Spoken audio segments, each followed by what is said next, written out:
Hello friends, मैं मुकम्मल अंसारी फिर से स्वागत करता हूं आप सभी का Aryan online classes YouTube channel में। फ्रेंड्स, आज की इस वीडियो में हम आप सभी को बताने वाले हैं कक्षा 10वीं संस्कृत का मॉडल प्रैक्टिस सेट का दूसरा पार्ट, जिसमें आप सभी स्टूडेंट देखेंगे पूरे नए पैटर्न पर आधारित 1 से लेकर 100 तक का संस्कृत का ऐसे इंपॉर्टेंट सब्जेक्टिव तथा ऑब्जेक्टिव क्वेश्चन जो कि आप सभी के मेट्रिक बोर्ड एग्जाम के दृष्टिकोण से काफ़ी ही महत्वपूर्ण होगा।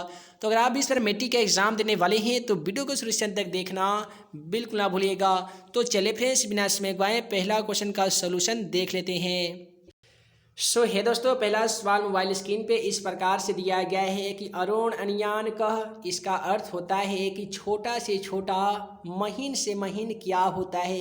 पहला ऑप्शन में दिया गया है गगनः अर्थात गगन, ऑप्शन बी में दिया गया आत्मा, ऑप्शन सी में दिया गया परमात्मा और ऑप्शन डी में दिया गया है संसार। तो जैसा कि आप सभी को मालूम होगा कि हमारा वीडियो सीरीज का पहला क्वेश्चन के जवाब आप सभी को वीडियो के नीचे जाकर कमेंट बॉक्स में इसका सही जवाब लिखना होता है। तो क्वेश्चन नंबर 1 का क्या सही जवाब होगा, आप जल्दी से वीडियो के नीचे चले जाइए और कमेंट बॉक्स में इसका सही जवाब लिख सकते हैं।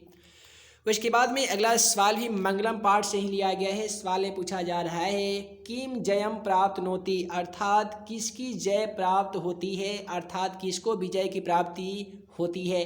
तो इसका क्वेश्चन का सही जवाब ऑप्शन ए होगा, सत्यम अर्थात सत्य की प्राप्ति होती है।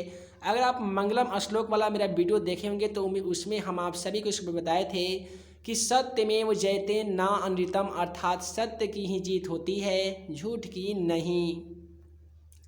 उसके बाद में अगला सवाल संस्कृत का दूसरा चैप्टर जिसका नाम है पाटलिपुत्र वैभवम, उसी चैप्टर से क्वेश्चन लिया गया है और सवाल में पूछा जा रहा है कि बुद्ध काले पाटलिपुत्रस्य नगरस्य नाम किम, अर्थात बुद्ध के शासन काल में पाटलिपुत्र नगर का नाम क्या था। तो इसके लिए आपको 4 ऑप्शन इस प्रकार से दिए जा रहे हैं। चारों ऑप्शनों में क्वेश्चन का सही जवाब ऑप्शन सी होगा, पाटलिग्रामः।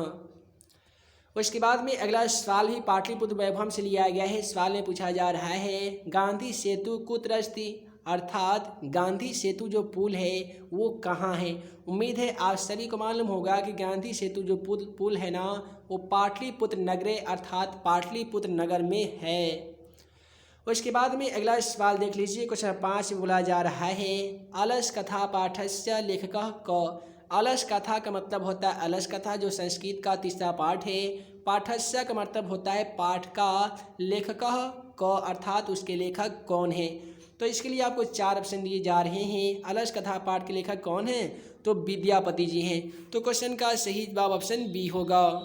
है दोस्तों, एक चीज़ और याद रखिएगा, कई बार मेट्रिक एग्जाम में ऐसे सवाल पूछे जा सकते हैं कि मैथिली कवि के नाम से किसे जाना जाता है। तो विद्यापति जो लेखक है ना, ये विद्यापति एक ऐसे लेखक हैं जिनको मैथिली कवि के नाम से भी जाना जाता है। तो याद रखिएगा, अलस कथा पाठ के रचनाकार विद्यापति जी हैं जो एक मैथिली कवि भी हैं।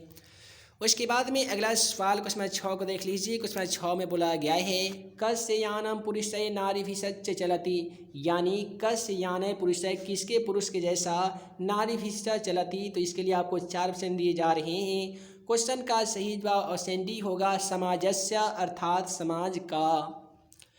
उसके बाद में अगला सवाल है आधुनिक संस्कृत लेखिकासु का प्रसिद्ध, यानी आधुनिक संस्कृत के लेखिकाओं में कौन ऐसी लेखिका है जो सबसे ज़्यादा प्रसिद्ध है। तो क्वेश्चन 7 का बिल्कुल सही जवाब ऑप्शन ए होगा, क्षमा राव। कई बार मैट्रिक एग्जाम में क्षमा राव ना देकर पंडिता क्षमा राव दे दिया जाता है, तो आपको बिल्कुल कन्फ्यूजन में नहीं जाना है। आधुनिक संस्कृत लेखिकाओं में जो प्रसिद्ध लेखिका है ना, उनका नाम है पंडिता क्षमा राव। अतः क्वेश्चन का सही जवाब ऑप्शन ए होगा। उसके बाद में है कि भारतस्य महिमा कुत्र गीयते। भारतस्य का मतलब होता है, देखिए इसमें अस्य धातु मिला हुआ है, ठीक है, जिसका मतलब होता है भारतस्य यानी भारत का, महिमा कुत्र गीयते भारत की महिमा कहाँ गाई जाती है। तो क्वेश्चन का सही जवाब ऑप्शन सी होगा। आप अगर भारत महिमा के श्लोक पढ़े होंगे तो उसमें बताया गया है कि भारतस्य महिमा सर्वत्र गीयते, यानी भारत की महिमा सभी जगह गाई जाती है। तो चारों ऑप्शनों में क्वेश्चन का सही जवाब ऑप्शन सी होगा, सर्वत्र अर्थात सभी जगह। उसके बाद में अगला सवाल है भारत महिमाय आधुनिकी गीतस्य रचनाकारः क, यानी भारत महिमा आधुनिक गीतस्य गीत का रचनाकार कौन है। तो चारों ऑप्शन दिए जा रहे हैं। पहला ऑप्शन में दिया गया है doctor Umashankar Sharma, doctor Ramvilas Chaudhary. Option C में दिया गया है डॉक्टर मिथिलेश कुमारी मिश्र और ऑप्शन डी में दिया गया है डॉक्टर गिरिजानंद मिश्र। चारों ऑप्शनों में क्वेश्चन का सही जवाब ऑप्शन ए होगा। भारत महिमा आधुनिकी गीता शिखर जो रचनाकार हैं वो डॉक्टर उमाशंकर शर्मा जी हैं। उसके बाद में अगला सवाल है कति पुराणी संति। बहुत ही सिंपल सवाल है, बोला गया है कति पुराणी संति अर्थात कितने पुराण है। तो इसके लिए आपको चार ऑप्शन इस प्रकार से दिए जा रहे हैं। पहला ऑप्शन में दिया गया 5 अर्थात 5, ऑप्शन बी में दिया गया 10 अर्थात 10, ऑप्शन सी में दिया गया 5-10 अर्थात 15 और ऑप्शन डी में दिया गया अष्टादश यानी 18। जैसा कि आप सभी को मालूम होगा कति पुराणी संति, तो यहाँ पे अष्टादश पुराणी संति हो जाएगा, यानी पुराणों की संख्या 18 है। एक चीज़ याद रखिएगा कि वेदों की संख्या 4 है, पुराणों की संख्या 18 है और वेदांगों की संख्या 6 है। उसके बाद में अगला सवाल है संस्कारः प्रायेण कति विधा सन्ति, यानी संस्कार के कितने विधों का वर्णन प्रायः होते हैं। तो इसके लिए आपको चार ऑप्शन दिए जा रहे हैं। चारों ऑप्शनों में क्वेश्चन का सही जवाब ऑप्शन ए होगा। पंचह संस्कार के 5 विधि होते हैं और कुल संस्कार 18 होते हैं, 16 संस्कार होते हैं यानी 16 होते हैं। तो ये चीज़ आप सभी को याद रखना होगा। उसके बाद में क सीमितो वांग्मय रूप प्रयुज्यते, यानी किसके जो सीमित रूप जो होते हैं वो वांग्मय के रूप में प्रयोग किए जाते हैं। तो इसके लिए आपको चार ऑप्शन दिए जा रहे हैं। चारों ऑप्शनों में क्वेश्चन का सही जवाब ऑप्शन सी होगा। संस्कार शब्द का जो प्रयोग है वो सीमित वांग्मय के रूप में प्रयोग किए जाते हैं। तो चारों ऑप्शनों में क्वेश्चन का सही जवाब ऑप्शन सी होगा, संस्कार शब्द। उसके बाद में अगला सवाल क्वेश्चन 13 तो काफ़ी सिंपल है, बोला जा रहा है नीति श्लोकानाम रचनाकारः क अस्ति, यानी नीति श्लोका के रचनाकार कौन है। तो अगर आप नीति श्लोका का मेरा वीडियो देखे होंगे तो आप सभी को मालूम होगा कि नीति श्लोका पाठ के जो रचनाकार है ना वो महात्मा विदुर हैं। तो चारों ऑप्शनों में क्वेश्चन का सही जवाब क्या होगा, महात्मा विदुर। उसके बाद में है कि कर्मवीरः उत्साहेन किम लभते, कर्मवीर जो है उत्साह से किसको लभते हैं। तो इसके लिए आपको चार ऑप्शन दिए जा रहे हैं। क्वेश्चन 14 का चारों ऑप्शनों में बिल्कुल सही जवाब महत्व पदम हो जाएगा। कर्मवीर जो है वो अपने महान पदों के द्वारा ऊंचे ऊंचे स्थान प्राप्त करते हैं। उसके बाद में है कि कस्मिन ग्रामे निर्धन जना निवसंती, इसका मतलब हो जाएगा कि कस्मिन ग्रामे यानी किस गांव में निर्धन जना गरीब व्यक्ति निवसंती निवास करते थे। तो क्वेश्चन 15 का लिए आपको चार ऑप्शन इस प्रकार से दिए जा रहे हैं। अगर आप देखे होंगे ना कर्मवीर पाठ, तो कर्मवीर पाठ में बिहार के एक भीखन टोला नामक गांव में राम प्रवेश नाम का एक दलित बालक निवास करता है। तो ये क्वेश्चन वहीं से लिया गया है। बोला गया है कस्मिन ग्रामे निर्धन जना निवसंती, तो क्वेश्चन का सही जवाब भीखन टोला ग्राम में हो जाएगा, अर्थात भीखन टोला गाँव में गरीब तथा निर्धन दलित बालक निवास करता था। उसके बाद में अगला सवाल है क्वेश्चन 16 में। क्वेश्चन 16 में बोला गया है कि कस्य प्रचारम दयानंदः अकरोत्, कस्य प्रचारम दयानंदः अकरोत्। तो क्वेश्चन का सही जवाब शुद्ध तत्व ज्ञानस्य हो जाएगा। शुद्ध तत्व ज्ञान की प्रचार करने वाले थे कौन, तो स्वामी दयानंद सरस्वती। उसके बाद में है कि दयानंदस्य यानी दयानंद का जन्म कस्मिन प्रांते अभवत, यानी स्वामी दयानंद सरस्वती का जन्म किस प्रांत में हुआ था। तो इसके लिए आपको चार ऑप्शन इस प्रकार से दिए जा रहे हैं। पहला ऑप्शन में दिया गया है बिहार प्रांते यानी बिहार में, महाराष्ट्र प्रांते महाराष्ट्र में, गुजरात प्रांते गुजरात में, झारखंड प्रांते झारखंड में। तो यहाँ पे चार ऑप्शन में चार राज्यों का नाम दिया गया है। चारों ऑप्शनों में क्वेश्चन का सही जवाब ऑप्शन सी होगा। स्वामी दयानंद का जो जन्म हुआ था ना वो गुजरात प्रांत में हुआ था। मैट्रिक एग्जाम में सवाल ऐसे भी पूछे जा सकते हैं, स्वामी दयानंद सरस्वती के द्वारा रचित ग्रंथ का क्या नाम है। तो याद रखिएगा सत्यार्थ प्रकाश नामक पुस्तक की रचना स्वामी दयानंद सरस्वती के द्वारा किया गया था। उसके बाद में एक और क्वेश्चन पूछे जाते हैं, स्वामी दयानंद सरस्वती का बचपन का नाम क्या था। याद रखिएगा मूल शंकर था। और यहाँ पे सेंट्रल एग्जाम में पूछा गया था कि स्वामी दयानंद सरस्वती के प्रयाग चक्षुगुरु कौन थे। तो ये भी याद रखिएगा बिरजानंद थे। उसके बाद में है अयोध्या कांड कस्य ग्रंथस्य अंश अस्ति, यानी अयोध्या कांड जो है वो कस्य ग्रंथस्य यानी किस ग्रंथ का अंश अस्ति यानी अंश है। तो इसके लिए आपको 4 ऑप्शन इस प्रकार से दिए जा रहे हैं। पहला से मिलेगा रामायणस्य रामायण का, महाभारतस्य महाभारत का, भगवद गीताया भगवद गीता का, और डी मिलेगा रघुवंशस्य अर्थात रघुवंश का। तो अगर आप अयोध्या कांड को पढ़ेंगे तो अयोध्या कांड में जितने भी बात लिखे गए हैं वो कौन से ग्रंथ से संकलित है, तो वो रामायणस्य अर्थात रामायण का एक अंश है अयोध्या कांड। उसके बाद में है कि रघुवंश महाकाव्यम कस्य रचना अस्ति, यानी रघुवंश महाकाव्य के रचनाकार कौन है। तो क्वेश्चन 19 का बिल्कुल सही जवाब ऑप्शन बी होगा, यानी रघुवंश महाकाव्य के जो रचनाकार है ना वो कालिदासस्य कालिदास जी हैं। उसके बाद में क्वेश्चन 20 को देख लीजिए। क्वेश्चन 20 में बोला जा रहा है कीदृशानि तीर्थानि रति सजयन्ति, कीदृशानि तीर्थानि रतिम सजयन्ति। इसके लिए आपको 4 ऑप्शन इस प्रकार से दिए जा रहे हैं। चारों ऑप्शनों में क्वेश्चन का सही जवाब ऑप्शन डी होगा रमणीयानि। उसके बाद में है कि क नदीम अभितः प्रणीतः इव। तो इसके लिए आपको 4 ऑप्शन इस प्रकार से मिलेंगे आपको मैट्रिक एग्जाम में। पहला रहेगा वृक्ष अर्थात वृक्ष, पर्वतः अर्थात पर्वत, नगरम यानी नगर, डी में मिलेगा धरा यानी धरती। तो क्वेश्चन का सही जवाब ऑप्शन बी होगा पर्वतः, जिसको हम लोग पर्वत कहते हैं। उसके बाद में क्वेश्चन 22 को देख लीजिए। काफ़ी सिंपल सवाल है। क्वेश्चन 22 बोला गया है व्याघ्रपति कथायाम अर्थात व्याघ्रपति कथा में कस्य दुष्परिणामः प्रकटति, किसके दुष्परिणाम को प्रकट किया गया है।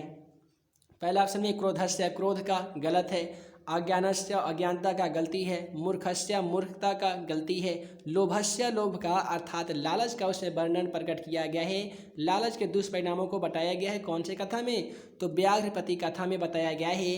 कैसे पथिक नाम का लड़का लोभ लालच मोह माया में पड़कर और अपने जान को गंवा बैठता है बाघ के हाथे। उसके बाद में है पश्य पक्षी कथा नाम मूल्यम केशानाम सिद्धार्था भवंती। तो इसके लिए आपको 4 ऑप्शन इस प्रकार से दिए जाएंगे। पहला से मिलेगा मानवानाम अर्थात मानव, दानवानाम अर्थात दानव, पशुनाम अर्थात पशु, डी मिलेगा पक्षी नाम अर्थात पक्षी। तो चारों ऑप्शनों में क्वेश्चन का सही जवाब ऑप्शन ए होगा मानवा नाम अर्थात मानव। उसके बाद में अगला सवाल देख लीजिए। अगला सवाल है व्याघ्रस्य अर्थात बाघ का हस्ते किम आसीत, यानी बाघ के हाथ में क्या था। तो अगर आप अलस कथा कहानी पढ़े होंगे तो उसमें बताया गया होगा कि व्याघ्रस्य हस्ते किम अस्ति, तो व्याघ्रस्य हस्ते स्वर्ण कंगनम अस्ति, यानी बाघ के हाथ में क्या था, तो बाघ के हाथ में सोने का कंगन था। तो क्वेश्चन नंबर 24 का बिल्कुल सही जवाब ऑप्शन सी होगा स्वर्ण कंगनम, जिसको हम लोग सोने का कंगन के नाम से जानते हैं। उसके बाद में अगला सवाल क्वेश्चन 25 को देख लीजिए। क्वेश्चन 25 में बोला गया है दुराचारी का आश्रित, दुराचारी कौन था, मक्कार कौन था। पहला से मिलेगा व्याघ्र बाघ था, पथिका पथिक तो यहाँ पे लोभी था ना, ये गलती हो जाएगा। दानव का बात नहीं किया गया है, दुर्जन का बात नहीं किया गया है। तो चारों ऑप्शनों में क्वेश्चन का सही जवाब ऑप्शन ए होगा व्याघ्र। बोला गया है कि दुराचारी का आश्रित, दुराचारी कौन था, तो वो था व्याघ्र अर्थात बाघ था। उसके बाद में है भाष्यस्य कति नाटकानि सन्ति, यानी भास का कितने नाटक हैं। तो क्वेश्चन 26 का बिल्कुल सही जवाब ऑप्शन सी होगा त्रयोदश, यानी 13 नाटक भास के द्वारा रचित नाटक हैं। उसके बाद में है कि सर्वप्रथम कर्ण किम ददाति, यानी सबसे पहले कर्ण शक्र अर्थात इंद्र भगवान को सबसे पहले क्या देता है। तो क्वेश्चन 27 के लिए आपको 4 से मिलते हैं। पहला है सालकारम गोहस्त्र, यानी 100 सहस्त्र गौहस्त्र यानी गाय को देता है। बहुस्वर्ण जनिमा, यानी बहुत सारे सोना देता है। वरदानम वृद्धम, यानी बहुत सारे जीते हुए जगह को देता है। अपर्याप्त कनकम, अपर्याप्त धन दौलत सोना देता है। तो चारों ऑप्शनों में क्वेश्चन का सही जवाब ऑप्शन ए होगा सबसे पहले उनसे मांगते हैं शक्र अर्थात इंद्र भगवान की आप हमें ज्ञान में क्या दो, दान में क्या दोगे। तो कर्ण सबसे पहले सालकारम गोहस्त्रम, यानी बहुत सारे गाय देते हैं कि इस गाय को ले लीजिए, आप उसे बहुत दिनों तक दूध पिएंगे। लेकिन शक्र क्या कहते हैं, ने छामी कर्ण, ने छामी हमें नहीं चाहिए, कर्ण नहीं चाहिए। उसके बाद में आइए क्वेश्चन 28 को दिखा देते हैं। क्वेश्चन 28 से बोला गया है विवादा नाम समीयुतुम देशा नाम मध्य का संस्था अस्ति। तो क्वेश्चन का सही जवाब संयुक्त राष्ट्र संघ हो जाएगा, यानी ऑप्शन बी बिल्कुल सही जवाब है। उसके बाद में क्वेश्चन 29 को देख लीजिए। क्वेश्चन 29 में बोला गया है कि अशांति कारणम कति सन्ति, यानी आज पूरे विश्व में अशांति का जो मुख्य कारण है वो क्या है, तो है द्वयम, यानी एक देश दूसरे को पराकर्ष को देकर क्या करता है, द्वेष करता है, जलता है। उसके बाद में अगला जो सवाल है वो व्याकरण खंड से क्वेश्चन 30 या यहाँ पे व्याकरण खंड चालू होता है। बोला गया कि विदस शब्द का रूप तृतीया एक वचन में क्या होगा। तो अगर आप विदस शब्द का तृतीया एक वचन में रूप देखेंगे तो विदुषा हो जाएगा, यानी क्वेश्चन 30 का बिल्कुल सही जवाब ऑप्शन सी होगा। तो उम्मीद है कि आज का यह वीडियो आप सभी को पसंद आया हो तो वीडियो को लाइक करें, अपने दोस्तों में शेयर करें। ऐसे ही नए नए वीडियो पाने के लिए आप हमारे YouTube channel math and magic tips को सब्सक्राइब करना बिल्कुल ना भूलिएगा। जितने भी स्टूडेंट इस वीडियो का PDF फ्री में डाउनलोड करना चाहते हैं, वीडियो डिस्क्रिप्शन बॉक्स में मैथ एंड मैजिक टिप्स का ऑफिशियली मोबाइल एप्लीकेशन का लिंक दे दिया गया है। उस मोबाइल एप्लीकेशन को इंस्टॉल कर लीजिए ताकि आपको मैट्रिक के साथ इंटर की भी तैयारी बढ़िया से बढ़िया हो सके। साथ ही टेलीग्राम चैनल को ज्वाइन कर लीजिए। टेलीग्राम चैनल पर भी प्रत्येक दिन क्विज खिलाया जाता है, साथ ही सभी सेट का PDF भी फ्री में दे दिया जाता है। आप हमारे वेबसाइट questionforexam.com पे भी जाके सभी स्टेट का इंपॉर्टेंट ऑब्जेक्टिव के साथ सब्जेक्टिव क्वेश्चनों का तैयारी बढ़िया से कर सकते हैं। वहाँ पे ऑनलाइन टेस्ट दे सकते हैं और आप अपनी तैयारी का लेवल स्वयं चेक कर सकते हैं। तो है दोस्तों, मैं मुकीम अंसारी जल्द मिलूंगा अगले वीडियो में नए भी क्वेश्चन के साथ। तब तक के लिए वीडियो के लिए बहुत बहुत धन्यवाद।